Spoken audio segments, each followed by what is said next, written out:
बंधुओं, प्रेम नियमों और विधियों से परे होता है। जब प्रेम हो जाता है ना, तो फिर नियम, धर्म, व्रत, संयम ये सब पीछे ही रह जाते हैं। और कहा भी है, जब प्रेम गली में आया तो सब कुछ भूल गया, नियम, व्रत, धर्म सब कुछ छोड़ दिया। तो फिर जहाँ प्रेम होता है, फिर वहाँ ये नहीं रहता है कि मैं ऐसा करूँ तो ही सही है या मैं वैसा करूँ तो ही सही है। जहाँ प्रेम हो जाता है, फिर वहाँ जैसा हो जाए, जो भी हो जाए, बस बढ़िया है। तो बंधु, मेरे कहने का संकेत ये है कि जब व्यक्ति ठाकुर जी से प्रेम करने लगता है, जब भी प्रेम की बात हो ना, समझ जाओ कि ठाकुर जी की बात हो रही है, संसार की बात नहीं हो रही। संसार में लगाव हो सकता है, आसक्ति हो सकती है, भोग के लिए एक दूसरे से मित्रता हो सकती है, संसार में प्रेम नहीं हो सकता। प्रेम ठाकुर जी से हो सकता है। तो जब भी ठाकुर जी से प्रेम हो जाता है ना, तो फिर ये नहीं रहता कि मैं इतना नाम जप करूं या इतनी मालाएं करूं या मैं धूप बत्ती अगरबत्ती लगाऊं। नहीं, अरे अगर प्रेमी भगवान को भजता है, भगवान का भजन करता है, कीर्तन करता है, नाम जप करता है, तो बहुत बढ़िया है।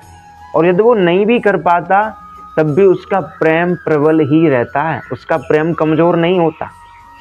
बंधुओं, प्रेमी भले ही भगवान का नाम जप करे या न करे, हैं, पर प्रेमी तो करता ही है नाम जप, पर उसमें कोई नियम विधि विधान नहीं होता है कि नहीं मैं तो 4 बजे ही जागूंगा, मैं तो शाम को यही करना है, मुझे तो त्रिकाल संध्या करनी है। ऐसा कुछ नहीं। प्रेमी तो बस जैसे भज पाए, कैसे भी बस भगवान को भजता है, यही तो प्रेम है। मीरा जी, द्रौपदी जी, नरसी जी, गोपियाँ, ग्वालवाल, इनका कोई नियम नहीं था, इनका कोई विधान नहीं था, इनका तो सब कुछ कृष्ण था। बस ये सब तो कृष्ण से विशुद्ध प्रेम करते थे, हैं। और जिसको प्रेम हो गया, बस समझ लो उसका सारा काम बन गया। भाई, पूजा पाठ, साधना, उपासना, विधि विधान, नियम, ये सब एक तरफ, और अकेला प्रेम एक तरफ। प्रेम सब पर भारी पड़ सकता है, हैं? प्रेम के आगे और कुछ है ही नहीं, हैं?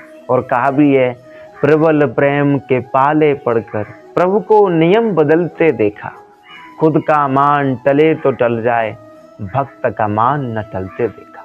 जब भगवान प्रबल प्रेम के पाले पड़ जाते हैं, जब भगवान से कोई विशुद्ध प्रेम करता है, तो फिर भगवान उसकी रक्षा नियमों को तोड़कर भी करते हैं। आप महाभारत का वो देख लें, आप जब महाभारत हुआ तो वैसे भगवान श्री कृष्ण ने प्रतिज्ञा की थी कि मैं शस्त्र नहीं उठाऊंगा, हैं, मैं इस महाभारत के युद्ध में कोई भी हथियार, कोई भी शस्त्र नहीं उठाऊंगा। लेकिन जब भीष्म पितामह ने अर्जुन जी को घायल कर दिया या अर्जुन जी पर बाणों की वर्षा कर दी, तो फिर कृष्ण को क्रोध आया और कृष्ण उसी रथ के पहिए को चक्र की तरह घुमाते हुए भीष्म पितामह की ओर दौड़े, हैं। और फिर अर्जुन ने कहा भी कृष्ण से, हे केशव, हे माधव, आप क्या कर रहे हो? आपने तो प्रतिज्ञा की थी कि मैं शस्त्र नहीं उठाऊंगा। कृष्ण ने कहा, हे अर्जुन, पीछे हट जाओ, हैं। मैंने क्या प्रतिज्ञा की थी इसकी मुझे कोई परवाह नहीं है, लेकिन मेरे भक्त ने क्या प्रतिज्ञा की है इसकी परवाह है।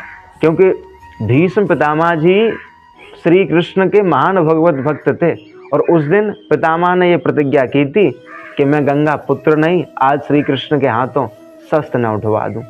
तो जब भीष्म पितामह ने प्रतिज्ञा कर ली, तो कृष्ण ने अपनी प्रतिज्ञा को तोड़कर भीष्म पितामह की प्रतिज्ञा को पूरा किया, हैं। उन्होंने ऐसा ठान लिया कि मैं आज शस्त्र उठवाऊंगा कृष्ण के हाथों से, तो फिर भगवान ने उठा लिया, हैं।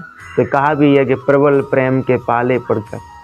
तो जब भगवान भक्तों के प्रेम में पड़ जाते हैं, जब भगवान भक्तों के प्रेम के वशीभूत हो जाते हैं, तो फिर भगवान कुछ नहीं देखते, हैं। खुद का मान टले तो टल जाए, भक्त का मान न टलते देखा। भगवान का मान टले तो टल जाए, कोई परवाह नहीं है, लेकिन भक्त का मान कभी नहीं टलने देते भगवान। ये है प्रेम का बल, ये है प्रेम की पावर। इसलिए तो मैं कहता हूँ कि ठाकुर जी से प्रेम करना सीखो। अरे ऐसा नहीं है कि आपको ये करना है तभी प्रेम होगा, आप जैसे ही भज सकते हो, कृष्ण को भजो, कृष्ण से विशुद्ध प्रेम करो, कृष्ण वलय में रहो, कृष्ण वलय में असुरों को बहाओ, तभी आप ठाकुर जी को पा सकते हो। और बंधु सच मानो, जितनी जल्दी आप प्रेम के जरिए से, प्रेम के माध्यम से ठाकुर जी को पा सकते हो, उतनी जल्दी आप किसी भी साधना उपासना से ठाकुर जी को नहीं पा सकते। इसलिए प्रेम करो। राधे राधे।